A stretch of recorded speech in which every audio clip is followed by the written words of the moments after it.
మీకు non veg అంటే తెగ ఇష్టమా? వారంలో కనీసం 2-3 సార్లైనా తింటున్నారా? అందులోనూ మటన్ ముక్కలేనిదే ముద్ద దిగడం లేదా? అయితే ఇప్పుడు నేను చెప్పబోయే వార్త ఎస్పెషల్లీ మీకోసమే. ఎందుకంటే కొందరు కేటుగాళ్ళు నగరంలో మటన్ పేరు అని చెప్పి కుక్క మాంసాన్ని విక్రయిస్తున్నారు. అంతెందుకు, తాజాగా పోలీసుల తనిఖీల్లో ఏకంగా 4500 కిలోల కుక్క మాంసం బయటపడటం సంచలనంగా మారుతోంది.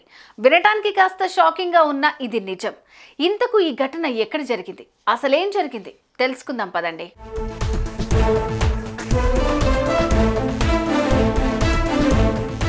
బెంగళూరు నగరంలో కొందరు కేటుగాళ్లు పలు హోటళ్లకు, రెస్టారెంట్లకు కుక్క మాంసాన్ని విక్రయిస్తున్నారు.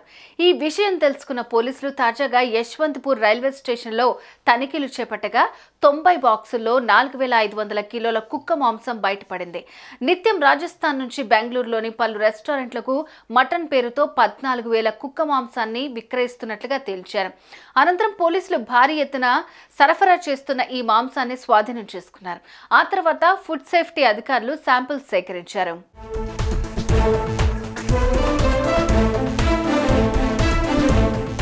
అయితే బెంగళూరులో ఉన్నట్టుండి 4500 కిలోల కుక్క మాంసం బయటపడటంతో హిందూ సంఘాలు భగ్గుమంటున్నాయి. దీంతో స్థానికులు సైతం పెద్ద ఎత్తున ఆందోళన చేస్తున్నారు. ఇలాంటి నిందితులను కఠినంగా శిక్షించాలని డిమాండ్ చేస్తున్నారు. ఇక మొత్తానికి మటన్ పేరుతో కుక్క మాంసాన్ని సరఫరా చేస్తున్న ముఠాను పోలీసులు అరెస్ట్ చేశారు. ఈ ఘటనపై కేసు నమోదు చేసుకుని దర్యాప్తు చేస్తున్నారు.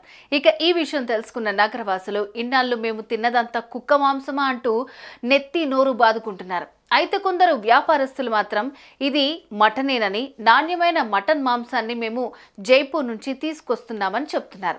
కొందరు కావాలని ఇలా అసత్య ప్రచారం చేస్తున్నారని వాపోతున్నారు. ఇదే అంశం ఇప్పుడు నగరంలో సంచలనంగా మారుతోంది.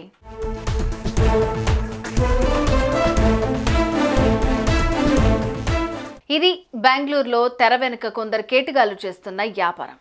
ఇకనైనా ఎక్కడ పడితే అక్కడ నాన్ వెజ్ తినటం ఆపండి. ఒకవేళ తినాల్సి వస్తే జాగ్రత్తగా గమనించి తినండి. లేదంటే మీరు కూడా ఏదో ఒక రోజు ఇలాంటి మాంసం తినక తప్పదేమో. Be careful.